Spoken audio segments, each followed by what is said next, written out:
Assalamualaikum warahmatullahi wabarakatuh. Alhamdulillah. Alhamdulillah rabbil alamin. Wassalatu wassalamu ala asyrafil anbiya'i wal mursalin wa ala alihi wa sahbihi ajma'in.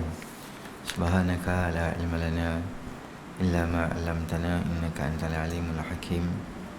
Rabbi shrah li sadri wa yassir li amri wahlul 'uqdatam min lisani yafqahu qawli, amma ba'd.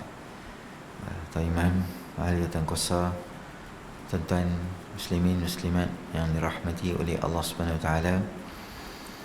Pertamanya kita panjatkan kesyukuran kita kepada Allah Subhanahu Wa Taala kerana dengan limpah rahmatnya Allah Subhanahu Wa Taala beri kita sama-sama peluang berada di dalam majlis ilmu kita pada malam ni. Moga-moga kehadiran kita akan termasuk di dalam amal soleh kita nanti. Amin ya rabbal alamin. Baik, kita dah cerita dekat tuan-tuan beberapa hadis sebelum ni sampai bab kelima adalah berkaitan dengan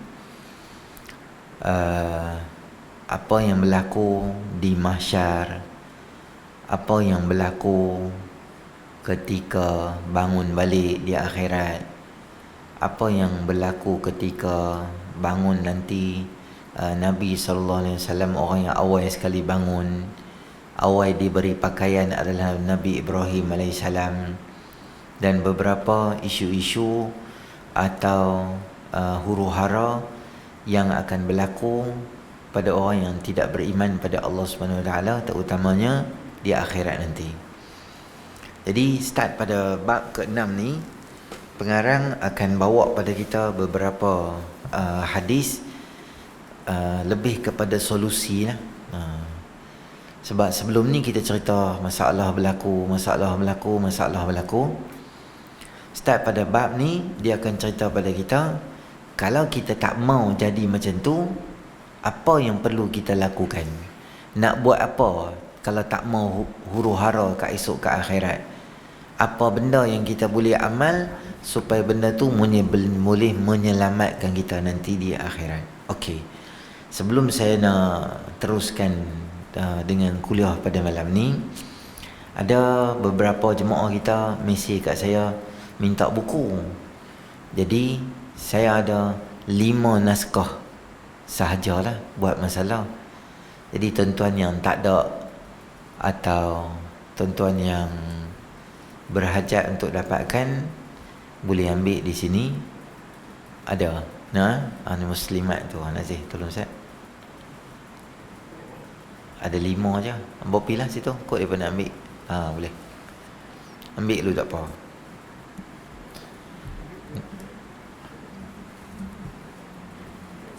Jadi ada apa-apa benda makluman, tuan-tuan bolehlah salin di situ. Baik. Masuk bab ke-6, kata pengarang rahimahullah taala, Al-Quranul Karim pada hari kiamat. Hadis ke-18, syafaat Al-Quran. An Abdullah bin Mas'ud radhiyallahu anhu qala qala Rasulullah sallallahu alaihi wasallam, Al-Quranu syafi'un musyaffa' wa mahilun musaddiqun man ja'alahu amamahu qadahu ilal jannah wa man ja'alahu khalfahu saqahu ilan nar. Daripada Abdullah bin Mas'ud radhiyallahu anhu, kata beliau, sabda Nabi sallallahu alaihi wasallam, Al-Quran akan menjadi pemberi syafaat yang syafaat diterima syafaatnya, pembela, penyelesai dan saksi kebenaran. Bagi ada kitab muka surat 53. Siapa yang menjadikannya Al-Quran di hadapannya, maka Quran akan memimpinnya ke syurga. Dan siapa yang jadikan Quran berada di belakangnya, maka Quran akan mengheretnya ke neraka. Hadis riwayat Ibnu Abi Syaibah. Baik.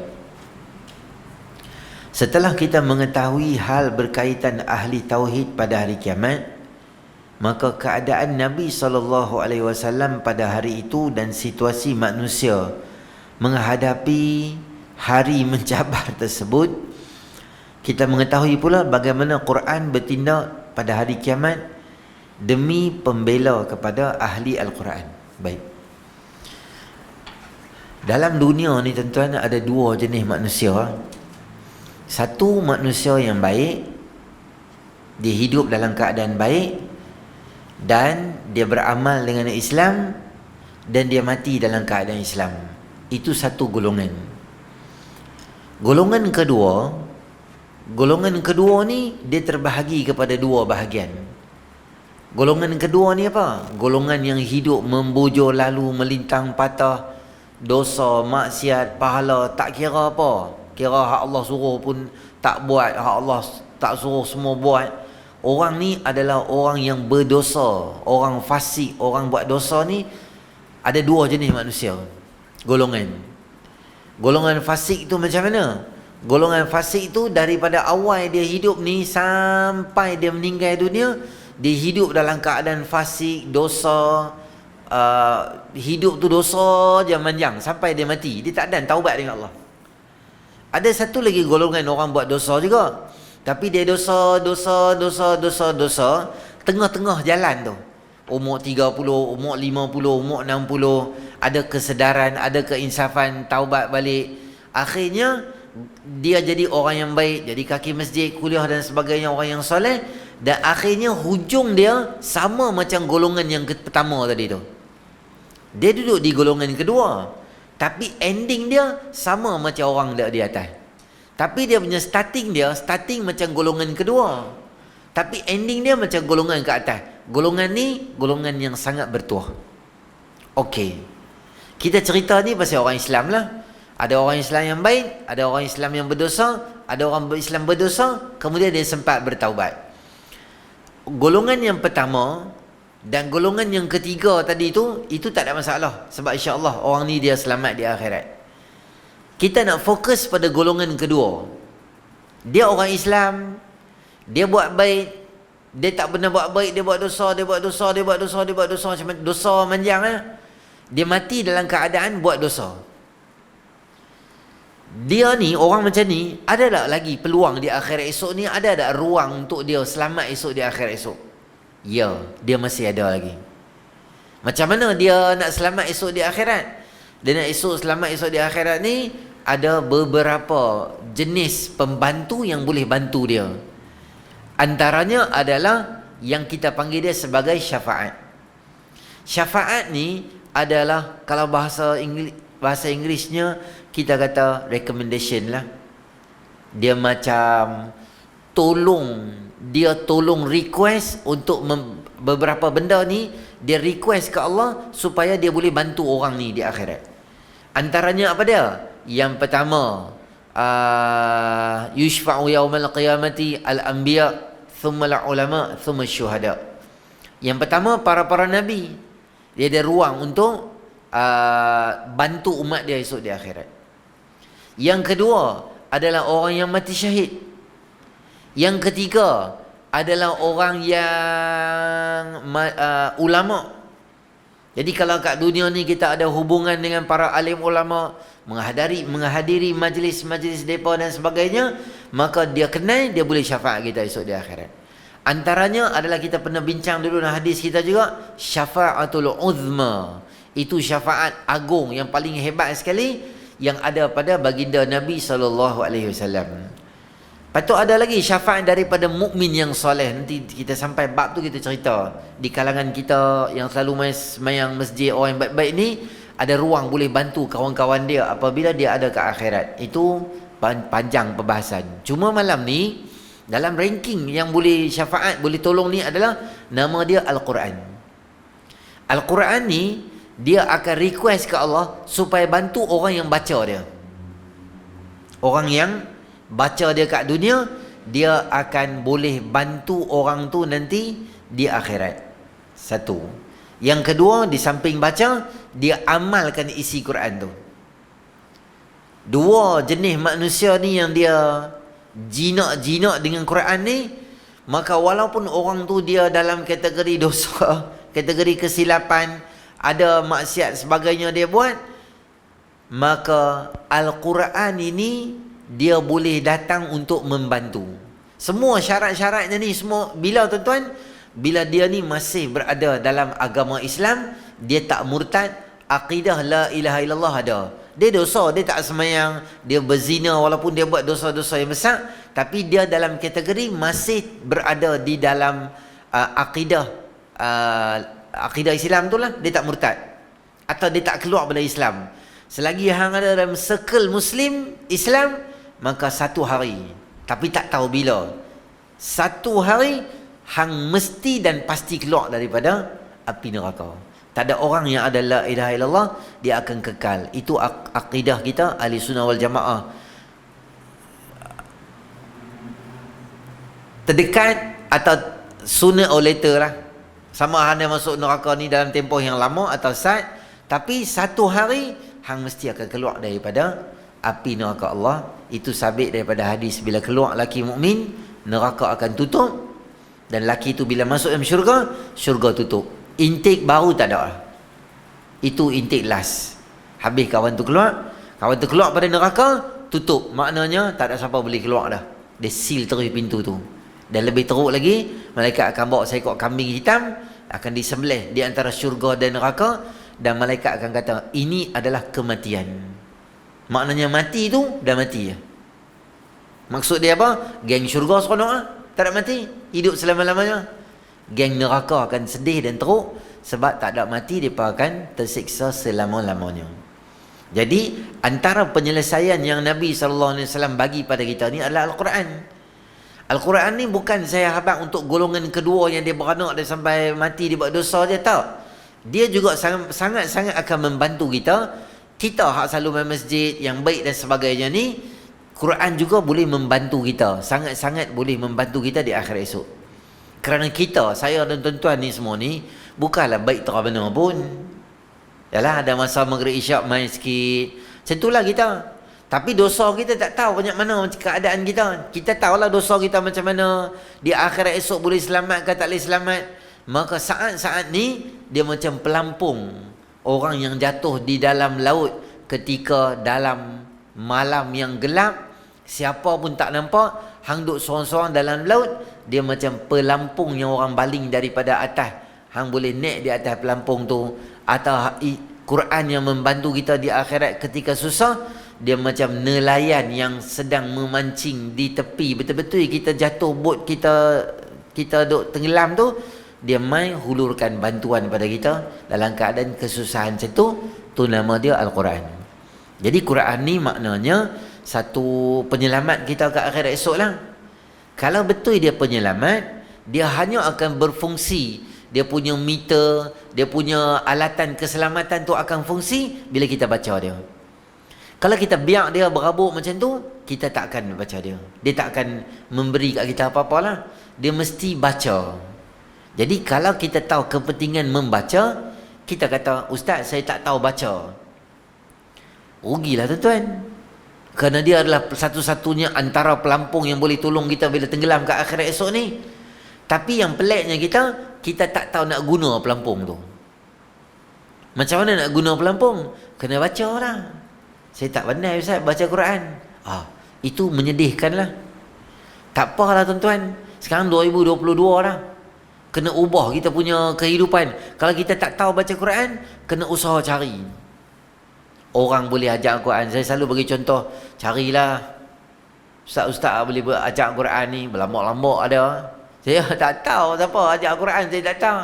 Alah, pandai hang tak tahu. Kedai makan hang boleh cari kat internet, gila-gila memang boleh cari. Kedai mana ikan bakar, kedai mana ikan steam, kedai mana lemon bubuh dengan madu dengan segala maneka yang sampah semua kedai kedarah di Pulau Pinang ni semua di kepala hang. Sampai aku abang masjid pun hang tak tahu. Hang tahu masjid Syekh Usop tak tahu. Hang tahu kedai si ikan nak ceri hang tahu. Macam tu level hang mengenali kedai makan. Tapi hang boleh usaha cari. Sayanglah tuan-tuan, kita tak boleh cari orang baca Quran. Cari orang ajak Quran. USM ada, dekat masjid, imam-imam duk ada kat masjid-masjid kita ni semua ni, boleh minta tolong dia. Bagilah sagu hati sikit dia, jangan buat nayang dia tu. Hari Ahad kita cuti kan. Kita buat apa? Kita cari kawan-kawan kita kat masjid ni yang tak pandai baca Quran. Tak apalah, umur kita 50 ke 47 ke, tak tahu baca Quran tu bukanlah satu kesalahan. Bila kita dah sedar, tak apa, bagus, sedar awal. Jadi cari kawan-kawan, hang pandai baca Quran? Dia tak, aku pandai. Jangan melawak, aku tengok hang lebih kurang macam aku tak pandai. Hang pandai ke tak? Kalau tak pandai, kita start balik pada awal. Okey, kita start balik pada awal. Tulis nama semua, cari orang, kita buat satu grup WhatsApp ke apa ke, baca di masjid hari Ahad pagi pukul 10 ke 10 sampai 11 ke sejam. 3-4 orang jadi ya. Cari kawan-kawan kita. Kilang tak apa, tempat pejabat kita, taman kita. Jangan duk buat keman gitu je. Tapi tak tahu baca Quran. Malu lah tuan-tuan. Bukan malu kat siapa. Sebab dia nak tolong kita kat akhirat. Kita tak kawan dengan dia, macam mana dia nak tolong kita? Kalau kita kawan dengan dia, dia boleh tolong kita. Kalau kita tak kawan dengan dia, macam mana dia nak tolong kita? Jadi dalam usaha kita nak rapat dengan kawan dengan Quran ni, cari orang boleh baca. Tak apalah, Iqra' pun tak apalah. Malulah ustaz Iqra' semua. Buang-buang malu semua. Syaitan dia suka ranjau kita. Umur kita berapa sekarang? 55 ustaz. 55 hang malu. Nanti lama-lama nanti isteri dah tak ada. Anak-anak semua kahwin, dah. Hang duk sorang-sorang. Masa tu siapa nak kawan dengan hang? Quran lah kawan kita. Pagi buka Quran, petang buka Quran, malam buka Quran. Kita jadi ahli Quran. Walaupun kita tak hafal Quran, tapi kita selalu baca. Kata ulama, kita termasuk dalam golongan ahli Quran. Jadi mesti kena tahulah baca. Kadang-kadang ada salah panjang pendek macam tu. Itu dah main peringkat kita nak perbetul bagi elok sikit. Taranum tu semua tu tinggi dah. Hang boleh baca pun kira okey lah. Saya tak faham ustaz. Tak apa, Quran tak payah faham, tak apa. Hang bagi boleh baca dulu. Lama-lama hang nak faham Quran macam mana? Hang tengoklah kat masjid Binjai kita. Tengok dekat senarai tu, siapa ajak tafsir? Oh, ustaz ni ajak tafsir. Oh, ustaz Auni ajak tafsir. Oh, ustaz Al-Fadil, ustaz Syahul Hamid ke, siapa-siapa Tok Guru main mengajak. Tafsir. Kita mainlah duduk dengar. Oh, yang ni Tabat ni cerita pasal ni. Oh, kalau cerita surah Al-Ma'un cerita pasal ni. Kita faham, ambil faham Quran. Tu semua peringkat tinggi, tak apa dah, pelan-pelan. Janji hang boleh mau baca ya. Rangkak-rangkak pun tak apa lah. Janji boleh baca. Kita cabar diri kita, sebelum aku meninggal, aku mesti baca Quran. Tapi aku tak tahu aku nak meninggal bila. Kalau macam tu kena cepat lah. Kena cepat cari orang untuk baca Quran gitu. Di kitab kita ada college kitab kan. Student-student di situ boleh acak kita tuan-tuan. Berlambak dah. Tok Imam kita ada kat sini, anak-anak muda kita jadi Tok Imam. Masjid Ban Lepas ada Tok Imam, Masjid Sungai Tiram ada Tok Imam, Masjid Ban Baru ada Tok Imam. Tuan-tuan singgah pergi semayang kat situ. Ustaz, saya macam ni, kami ada 5 orang. Ustaz boleh tak bagi kat kami spend 1 hari seminggu main ajak Quran? Kawan-kawan saya siapa tak mau baca Quran dengan saya? Betul? Boleh tak main ajak kat rumah saya? Anak, isteri, keluarga, kakak, abang ipar semua kami kumpul, Ustaz ajak kami Quran. Boleh tuan-tuan? Pandai-pandai lah. Saya habaq tuan-tuan, jangan sampai kita meninggal, kita tak tahu baca Quran, kita nak salah siapa? Rugilah kita. Quran tak boleh bantu kita. Cara nak tolong kita di akhirat. Jadi, tengok antara tuntutan kita dengan Quran apa dia? Muka surat 54. Kita harus baca dan jadikannya sebagai panduan utama dalam hidup. Bagaimana kita mau jalani kehidupan sekiranya tak baca Quran? Okey. Jadi, bacaan ni dia mesti berjalan dalam harian lah. Saya selalu cadang kat tuan-tuan kalau boleh sebelum pergi kerja, pagi-pagi balik sembahyang subuh, sebelum tuan-tuan mula dengan kerja apa-apa, kita mula baca Quran semuka ke setengah muka ke, paling tak ada 2-3 ayat yang baca ke. Continuously hang buat benda tu, kita akan lihat satu keceriaan dalam kehidupan. Kita rasa macam kerja tu, maksudnya kita menghadap Allah dulu baru menghadap manusia. Subuh cantik dah, kita sembahyang dulu, berhadapan dengan Allah Ta'ala, munajat dengan Allah. Kemudian kita munajat dengan kalam-kalam Allah sebelum kita berkalam-kalam dengan manusia, berkalam dengan Allah.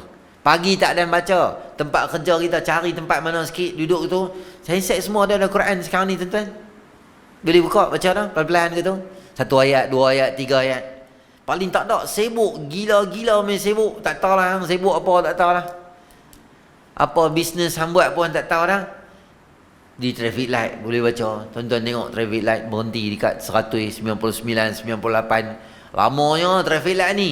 Hang tak payah marah traffic light, yang buka Quran baca. Kurang-kurang dapat setengah ayat. Kurang-kurang dapat satu surah. Okey, boleh itu. Janji bagi ada. Tiap-tiap hari jangan tak ada. Alamak, nak tidur malam tu. Allah, hari ni tak baca Quran dah pula. Bangun. Baca Quran lah. Bacalah sikit pun. 1, 2 ayat, 3, 4 ayat ke. Bangun duduk atas tu, buka telefon. Lampu ada kan? Lampu tak payah buka. Tang ni ada lampu lah. Allah Ta'ala buat semua senang lah. Buat apa? Bismillahirrahmanirrahim. A'udzubillahi minasyaitanirrajim. Bismillahirrahmanirrahim. Yasin. Sadaqallahul azim. Tidak. Takkan sikit tu. Gamak lah. Baca satu ayat kedekut tak mampu. Bacalah panjang sikit 3, 4 ayat. Tidak lah. Bagi ada. Paling tak ada kita Al-Mulk kan. Kita duk baca tu kan. Tu lah. Jangan tinggal. Isyak kan, kita baca tokoh umum kita ke, bagi ada Quran, dia mesti main di otak kita selalu macam tu, baru dia akan freshkan balik badan kita, pemalas tu akan hilang. Dia mukjizat lah tuan-tuan, tapi sekali dua buat tak nampak, dia kena banyak kali buat, tuan-tuan akan nampak mukjizat Quran tu. Di Quran ni dia macam dia berlapis tau, macam masjid kita ni kan. Saya beritahu kat tuan-tuan, dia berlapis daripada atas tu sampai bawah tu. Lapis apa Ustaz? Tuan-tuan pernah tengok dah orang buat popiah tu kan, kulit popiah tu banyak kan, orang beli kan, jadi banyak tu. Dia nampak macam selapis ya, tapi kalau tuan-tuan korek buka, dia jadi banyak tau. Dia jadi banyak. Quran dia macam tu, bukan popiah. Nak abang, bila tuan-tuan baca Quran, Allah buka kefahaman tu, surah yang sama, tapi buang satu lapis yang tahan otak kita daripada faham Quran tu, Allah buka kita. Surah yang sama, kita baca berkali-kali, kefahaman kita macam lain. Lagi baca, lagi dalam. Selama ni kita duk baca kat atas. Bila kita baca, jadi luar biasa kefahaman kita tu, rasa macam dia jadi lebih faham, lebih mukjizat, lebih faham. Selalu kita duk baca agak ayat ni. Bila kita baca sekali lagi tu, kita rasa nak amal. Rabbana la tuzigh qulubana ba'da idh hadaitana wa hab lana min ladunka rahmah innaka antal wahhab. Allah ajak kita doa tu, kita pun jadi nak amal doa tu. Dia sekali dua je tak heran. Dia kena banyak kali. Baru dia macam faham Quran tu dalam semua aspek dalam kehidupan kita. Tu baca. Yang kedua, faham isi dengan baca terjemahan. Hal ini sama Quran bukanlah bahasa ibunda, sudah tentu memerlukan terjemahan. Yang kedua, di samping kita khatam Quran, bagusnya cari ruang untuk kita upgrade sikit, khatam terjemahan Quran. Kita baca, Allah cerita apa. Ada benda yang kita boleh faham direct, ada benda yang kita perlu kefahaman. Kena tanda, tak boleh faham sendiri. Tak faham, tanda di situ. Ustaz, saya baca surah A'raf ayat 15, Allah cakap macam ni. Maksud dia apa? Sini hari-hari Ustaz main kuliah. Tuan-tuan main maghrib isyak sini, lepas kuliah jumpa Ustaz ada masa tak? Seminit 2. Ni saya baca Quran surah Fussilat. Allah cerita macam ni. Ini macam mana nak faham? Saya baca terjemahan, saya takut jadi seleweng pula. Terjemahan kalau tuan-tuan baca kisah-kisah Nabi, kisah jadi senang, mudah faham. Atau arahan mudah daripada Quran dia faham. Tapi kalau dia main benda-benda yang melibatkan akidah, melibatkan syurga, neraka, kefahaman yang mendalam, dia mesti rujuk ataupun tadabbur Quran itu sendiri. Baik. Yang seterusnya adalah tadabbur. Tadabbur adalah merenung, meneliti, menganalisis kandungan Quran dengan lebih jelas dan berpandukan tafsir. Ni semua tinggi dah tuan-tuan ni. Ni semua tinggi dah. Tuan-tuan buat apa? Nak faham Quran ni, main kuliah senang sudah, selesai masalah.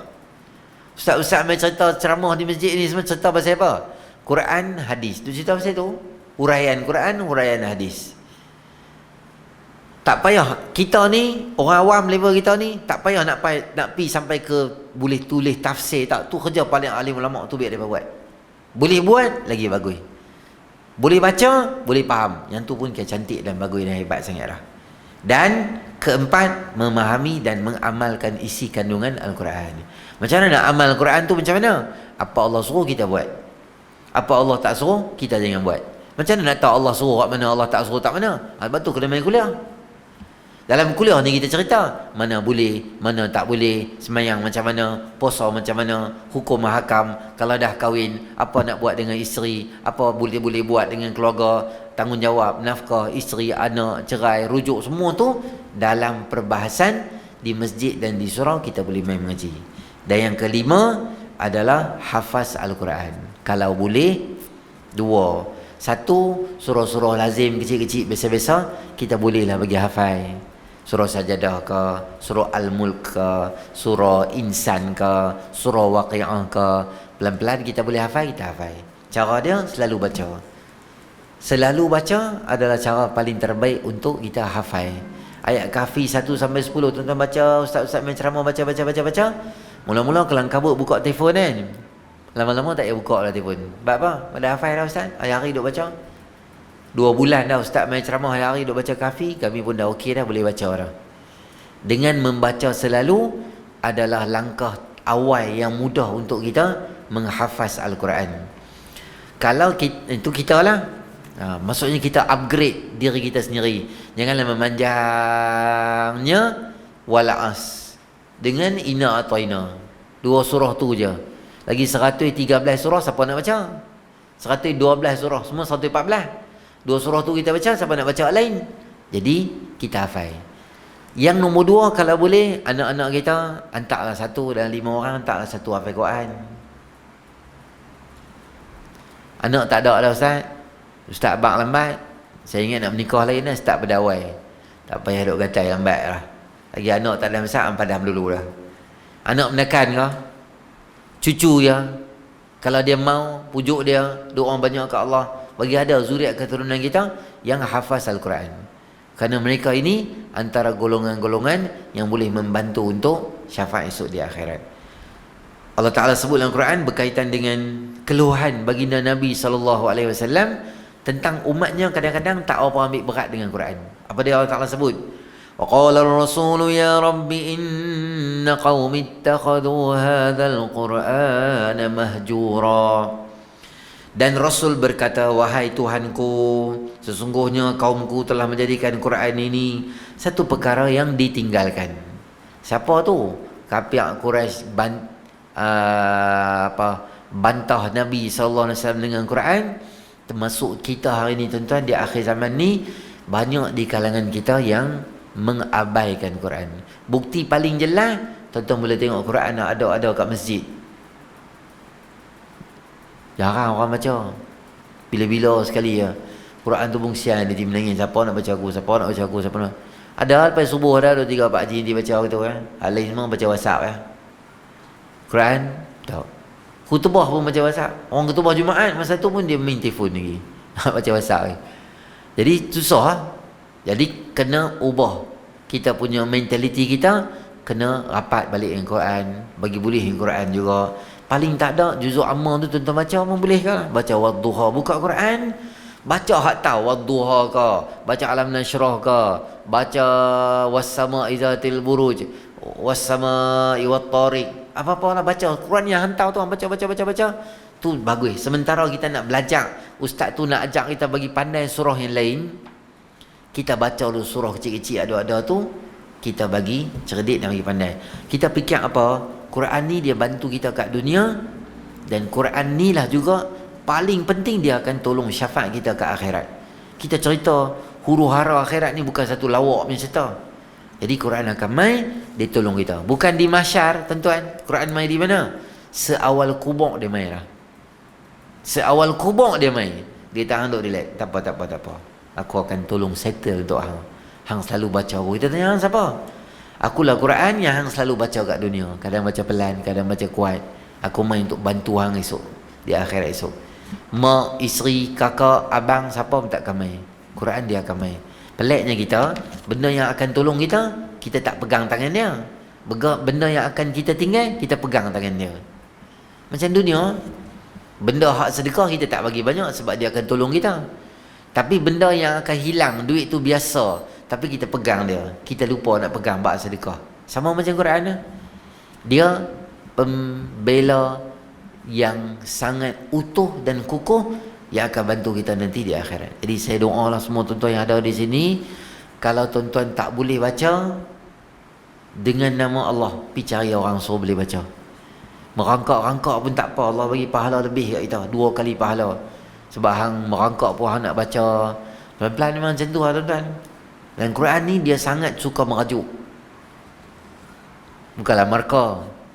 Tapi kalau kita tuan-tuan tak belai dia merajuk tu. Tuan-tuan hafal, lama-lama tinggal dia belah gitu ya. Tuan-tuan tak ambil, tak baca dia, maksudnya kalau hang buat tak heran aku buat tak heran kat hang lah. Dia macam tu Quran. Quran ni dia macam baby yang menangis dekat rumah kita. Kita kena dukung dia diam lah. Dia rapat dengan kita. Kalau baby tu duduk nangis, kita buat tak erti jalan, pergi jalan main tu, baby tu nangis gitu lah. Quran dia akan rapat dengan orang yang belai dia, sayang dia. Baby tu suka kita main dengan dia, kita bawa apa mainan dengan dia. Dia suka, dia rapat dengan kita. Dia tengok kita, dia lari main. Bapak balik kerja, anak-anak kecil lari main. Bapak peluk bapak dia. Sebab bapak dia rapat dengan mereka, sayang kat mereka. Quran macam tu. Kalau kita nak Quran rapat dengan kita, kita kena rapat dengan Quran. Saya habaq tuan-tuan. Kalau kita nak tahu betapa kita rapat dengan Allah, tengok betapa kita rapat dengan kalam Allah. Macam tu. Kalau kita nak tahu level kita di sisi Allah, kita tengok level kita dengan Quran. Kalau kita tiap-tiap hari jenis baca Quran, kalau satu hari tak baca kita jenis ketak gitu, maka martabat kita tinggi dari sisi Allah. Kita pun tak tahu baca Quran bila kalau baca, last kali baca bila? Tak ingat, asal macam last ni macam Ramadan malam kedua baca tu. Apa tu sebelah tak baca. Macam tu memang Quran jauh lah tuan-tuan. Babai kot jauh gitu, dia tak main dekat kita. Jadi kena ambil berat. Pengajaran besar dia apa? Tunaikan tuntutan Quran sedaya upaya yang kamu mampu. Hal ini supaya Quran akan menjadi pembela dan bukannya pendakwa ke atas kita. Selain Nabi SAW sebagai pemberi syafaat, Quran turut memberi syafaat pada ahlinya. Utamakan panduan Quran dalam kehidupan, nescaya Quran akan mengutamakan kita dalam kehidupan. Kita letak Quran sebagai benda penting dari akhirat, maka Quran akan letak kita tempat di akhirat. Kalau tuan-tuan tengok dalam Quran, sengaja Allah Ta'ala rakamkan beberapa conversation atau hiwar di antara Nabi dengan pengikutnya, tapi Allah rakam tu beberapa part-part yang pentingnya. Contoh, Nabi Nuh dakwah kaum dia 950 tahun. Mesti ada banyak benda-benda yang mereka maki Nabi, kata kat Nabi, buat macam-macam kat Nabi, mesti banyak. Tapi Quran dia tak quote semua perkataan. Dia quote perkataan tertentu je. Dia ambil, dia boh. Dia ambil, dia boh. Sebab apa? Sebab kata ulama, perkataan-perkataan tu, kemungkinan bila kita duk baca-baca, kita beringat, oh, Allah marah kat mereka ni sebab mereka kata macam ni kat Nabi mereka. Yang ni perkataan ni hang jangan guna kat Nabi-Nabi, kat Islam, kat agama, lebih kurang tak boleh guna benda ni. Allah rakam kat kita supaya jadi panduan.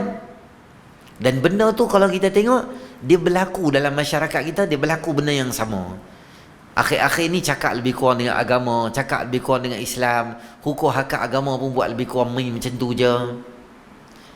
Saya, iyalah, tekilan pun sangat tekilan juga dengan perangai masyarakat kita. Kadang-kadang dia buat main dengan hukum Allah, buat main dengan Islam ni.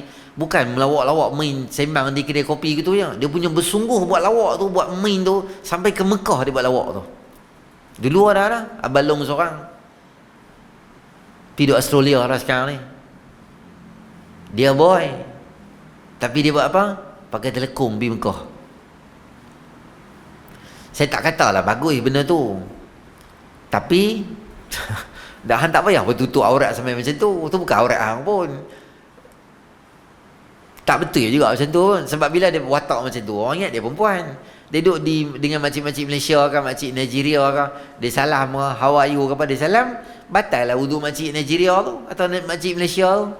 Maka nak sembahyang isyak tak sah lah. Kalau dia sembahyang, dia salam bawah tu, boleh lah. Takut makcik tu main salam dia. Jadi satu dah, tak apa lah, melingkuk dah. Pergi mana? Pergi Australia dah. Main pula bawah ni, pancake. Yang ni saya pelik Sebab apa? Sebab Mekah ni tempat apa tuan-tuan?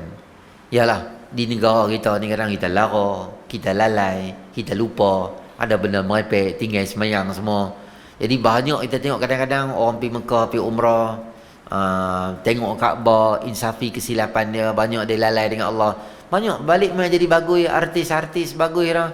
Jadi balik Mekah jadi macam orang yang bertakwa dengan Allah Ta'ala. Tapi hang pergi Mekah, hang patut pakai tudung. Hang perempuan, hang tak pakai tudung. Maksudnya tudung ni di kepala ni aurat besar ni. Lepas tu hang bahu kanan, bahu kiri kita buka kan umrah, tawaf tu. Maksudnya bahu nampak, lengan nampak, ni ketiak nampak, sebahagian daripada dada dia boleh nampak juga. Kira macam mana? Kira dia pergi depan Kaabah tu, dia berdiri depan Kaabah tu, bahasa tak abak lah. Tapi abak, lebih kurang nak abak macam ni lah. Ni Tuhan, dia aku main depan. Hang boleh buat apa kat aku? Aku main terus depan, direct main jumpa hang terus. Di depan rumah hang ni, aku main jumpa dekat sini, di rumah kamu ni, nak bagi tahu apa? Dia aku tudung tak pakai, aku buat jahat, hang boleh buat apa kat aku? Seolah-olah.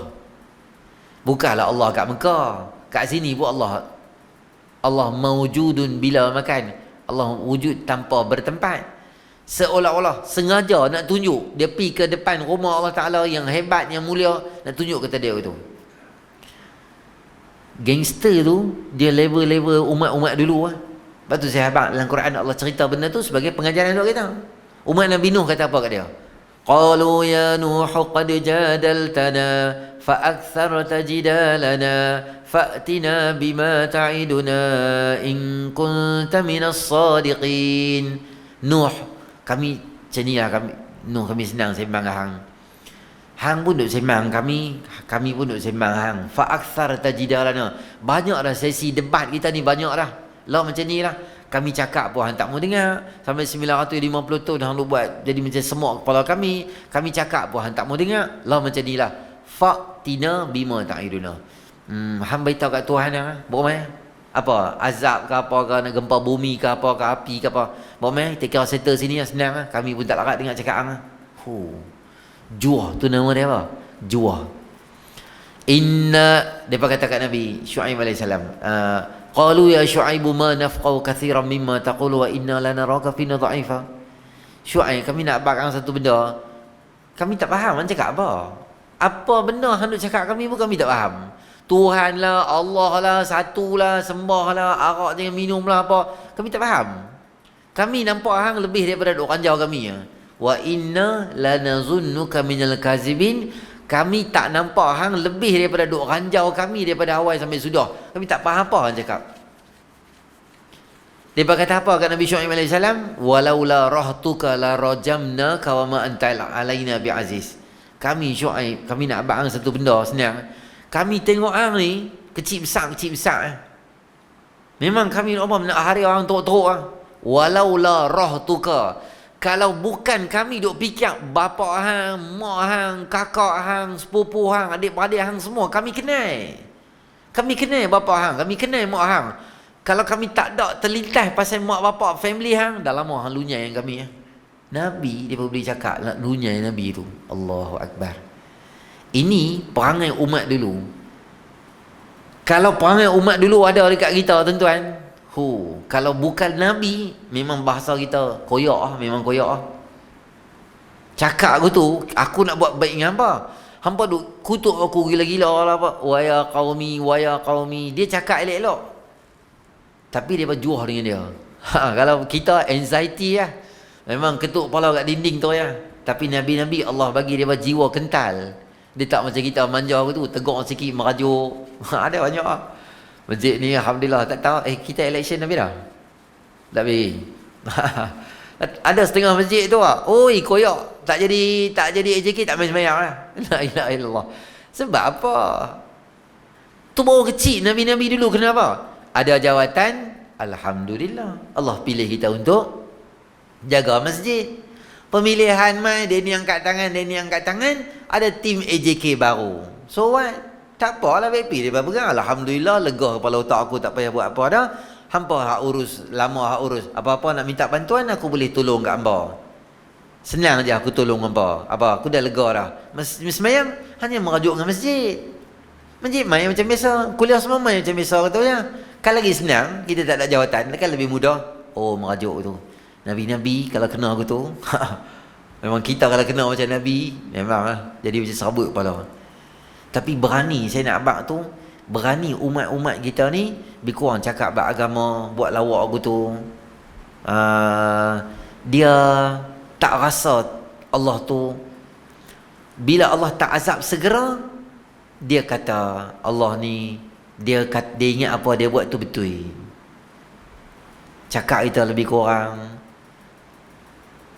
tak boleh tegur sikit, macam-macam lah tuan-tuan lah, yang akhir zaman yang berlaku dalam masyarakat kita hari ni. Jadi apa pun kita balik main pada Quran balik, supaya jangan kita jadi macam umat-umat terdahulu yang mereka buat pangai dengan para anbiya alaihi salatu wassalam. Kaum Nabi Allah Hud alaihi salam, mereka kata apa? Inna lanaraka fi safahah. Kami melihat kamu ni Hud tak lebih safahah ni, bahasa kasar bodoh tuan-tuan. Terjemahan bahasa kita binjai. Kami tengok ni macam bodoh tau. Cakap pasal Tuhan lah apa. Kan tak ada kerja lain ke? Kami duduk kedai kopi, kami cerita pasal Tuhan. Tuhan. Semua orang ni. Kami tengok macam bodoh macam ni. Inna la naraka fi safahah. Safahah tu bodoh. Cakap lebih kurang bab ambil. Dia berkata apa? Man asyaddu minna quwwah. Siapa lebih kuat daripada kami? Macam sekarang ni. Siapa lebih glamour daripada aku? Siapa bisnes lebih rancak pada aku? Siapa lebih banyak duit pada aku? Dia rasa duit, glamour, semua tu benda besar, jadi dia boleh lawan Islam. Dia boleh cakap gitu ya. Apa yang kena pada kaum Nabi Allah Hud alaihissalam sebagai satu peringatan pada kita, supaya jangan kita buat sesuatu main-main dengan agama Allah Subhanahu Wa Taala. Apa mereka kena? Mereka kena kemarau yang panjang, kemudian didatangkan malaikat azab sebagai pekikan yang kuat pada mereka, dan datang angin atau angin yang sangat angin yang kuat yang rosakkan semua tanaman, rumah, kampung mereka semua, dan tambah sayhah. Sayhah ni pekikan malaikat. Macam mana pekik saya tak tahu lah. Tuan pernah duduk kadang-kadang kita buat speaker, buat program ceramah ke apa, dia bunyi gitu. Tu tak ada apalah, speaker tu humming, kita boleh tutup tu lah. Malaikat ni tempik, dia tak tahu macam mana. Malaikat ni kuat lah tuan-tuan. Mereka pernah offer kat Nabi kan, mai kami angkat 2 gunung. 2 gunung tu dia boleh angkat, pam gitu, bagi pecah. Malaikat ni dia ada kekuatan yang luar biasa, Allah bagi kat dia. Kuat malaikat tu, kalau dia bara, dia pula dia hantar, memang misi dia nak khayal tu. Dia punya khayal tu, punya kuat, habis rosak, jadi gegendang telinga, jadi macam pecah, mati. Tak tahu suasana macam mana. Nabi Hud beritahu mereka, hamba jangan buat macam ni, Allah marah. Tengok kemarau lama dah, semua mati dah. Tiba-tiba main satu awan hitam. Dia kata, ni Hud belah dah dia Tuhan apa, awan nak main, kami nak main hujan dah. Hanya dia cakap banyak ambil belah. Dia maki Nabi Hud 3 suku maut. Tapi tu ke hujan, tu azab. فَلَمَّا رَأَوْهُ عَارِضًا مُسْتَقْبِلَ أَوْدِيَتِهِمْ قَالُوا هَذَا عَارِضٌ مُمْطِرُنَا بَلْ هُوَ مَا اسْتَعْجَلْتُمْ بِهِ رِيحٌ فِيهَا عَذَابٌ أَلِيمٌ. Apabila mereka melihat kepulan awan tebal yang main daripada awan hitam yang main pada jauh, mereka menyangka itu adalah hujan yang akan menggembirakan mereka. Bal huwa masta'jaltum bih. Bahkan itu adalah apa yang mereka minta segerakan. Mai apa azab apa mai selalu minta. Aku buat jahat, Tuhan tak kata apa kat aku pun. Aku pergi Mekah sampai tak pakai tudung, jalan aku tu depan orang semua buat, Tuhan tak buat apa kat aku pun. Aku lelaki, aku pakai telekung, aku minat ke perempuan sampai ke peringkat teruk-teruk dengan perempuan ni dah. Aku minat dengan kaum sejenis LGBT, Tuhan tak buat apa pun. Okey lagi, aku tak ada masalah apa pun. Akan main. Tu bukan sengaja. Bal huwa masta'jaltum bi rihun fiha adzabun alim. Angin tu dia mai, Allah panggil azab tu adalah azab yang aqim. Aqim tu adalah perempuan yang tak boleh beranak, nama dia mandul. Angin tu Allah panggil dia angin yang mandul. Maknanya dia kosongkan kawasan tu semua. Macam mana orang perempuan tu dia tak boleh mengandung, kosong, tak boleh hasilkan sesuatu baby dah. Macam itulah seluruh kawasan tu tempat tinggal daripada Ahqaf, bukit pasir tu lingkup semua macam tu ya. Takkan kita nak tunggu Tuhan, nak tunggu azab macam tu ya. Jadi kita sama-sama pakat beringat. Yang pertama, bagi kita boleh baca Quran dengan elok. Yang kedua, ingat Quran akan syafaat dekat kita. Yang ketiga, Quran tu sebagai panduan. Semua cerita Nabi dia akan ulang. Dia akan ulang. Sebab watak jahat yang Allah cerita dalam cerita Nabi tu, dia bukan cerita dalam Quran dia.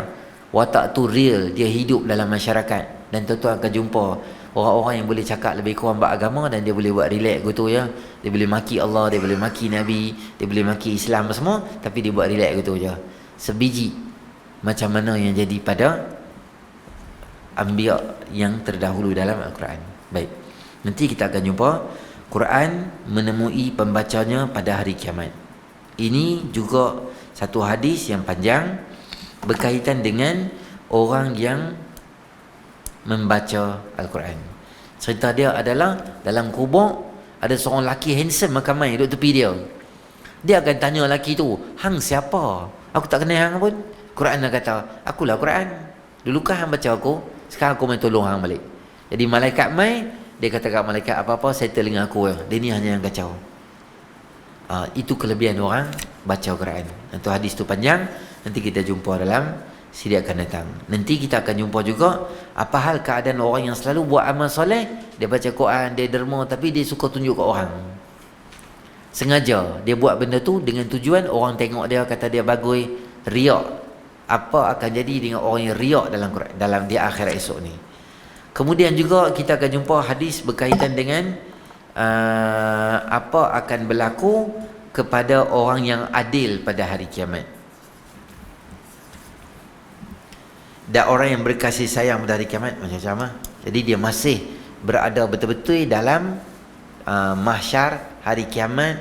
Apa isu-isu yang berlaku, orang baik, orang jahat jadi apa, dia akan cerita kita step by step macam tu, insyaAllah. Saya ada forum satu tuan-tuan, pagi Merdeka di Masjid Sungai Tiram. Forum tu Forum Merdeka lah. Saya, Ustaz Yusof Yaakob dan Ustaz Firdaus, 3 orang selepas subuh Masjid Sungai Tiram. Tuan-tuan nak main sana lepas subuh di sini. Kalau ada kuliah subuh sini, tuan-tuan duduk sini lah. Kalau tak ada, tuan-tuan boleh shoot ke sana nanti insyaAllah. Baik, tu je saya nak beritahu kat tuan-tuan insyaAllah. A'udzubillahi minasyaitanir rajim. Bismillahirrahmanirrahim. Alhamdulillahirabbil alamin. Wassalatu wassalamu ala asyrafil anbiya'i wal mursalin wa ala alihi ajma'in. Allahumma anfa'na bima 'allamtana wa 'allimna ma yanfa'una zidna ilma. Rabbana atina fid dunya hasanah wa fil akhirati hasanah wa qina adzabannar. Sallallahu ala sayyidina Muhammadin nabiyil ummi wa ala alihi ajma'in. Alhamdulillahirabbil alamin.